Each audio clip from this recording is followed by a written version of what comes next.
Dear friends, నేను breaking న్యూస్‌పై ఎందుకు స్పందించను?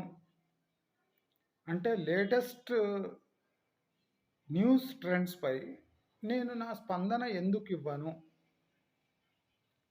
ఎందుకంటే సోషల్ మీడియాలో, మెయిన్ స్ట్రీమ్ మీడియాలో కూడా ఇన్వెస్టిగేటివ్ జర్నలిజం అనేది ఎప్పుడో చనిపోయింది.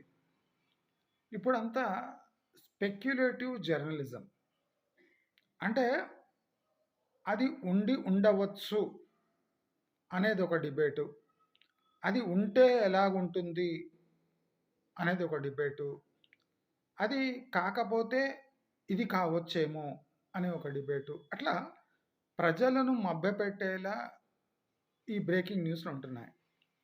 ఎగ్జాంపుల్, ఒక 3, 4 డేస్ బ్యాక్ ఒక గోరక్షకుడిపై ఒక ముస్లిం యువకుడు దాడి చేశాడు అని మనకు ఒక బ్రేకింగ్ న్యూస్ వచ్చింది. దానిపై కిషన్ రెడ్డి స్పందించాడు, అందరూ ఈటల రాజేందర్ స్పందించారు, బీజేపీ వాళ్ళంతా ముక్త కంఠంతో ఖండించి ఆ యువకుడిపై మేము మీరు యాక్షన్ తీసుకోకుంటే మేము తీసుకుంటామని పెద్ద పెద్ద డైలాగులు ఒక 3 డేస్ వరకైతే ఇక గోరక్షణపై డిబేట్లు పెద్ద పెద్ద అయినాయి.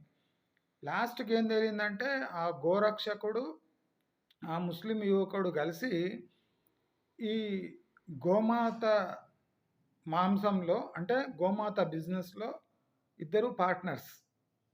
అంటే వీడు క్రైమ్ చేస్తే దాన్ని కప్పిపుచ్చే పన్ను ఈ గోరక్షకుడు చేసిండు. అది లాస్ట్కు తేలింది.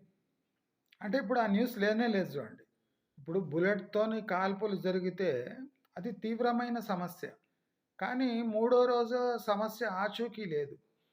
అంటే ఈ బ్రేకింగ్ న్యూస్లు ఇవన్నీ ప్రజలను టైంపాస్ చేయడానికి మీడియా అవుట్లెట్స్, ఈ సోషల్ మీడియా వాళ్ళు యూజ్ చేసుకుంటారు. మన ఛానల్ అంత చెత్త కాదు కాబట్టి నేను ఏదైనా విషయం నిగ్గు తేల్చే వరకు ఆగి తర్వాత దానిపై స్పందిస్తాను. ఇప్పుడు కిషన్ రెడ్డి కానీ బీజేపీ నాయకులంతా ఫూల్స్ అయిపోయి ముఖం చాటేసుకొని తిరిగే పరిస్థితులు ఏర్పడుతున్నాయి. ఇది కరెక్టా కాదా?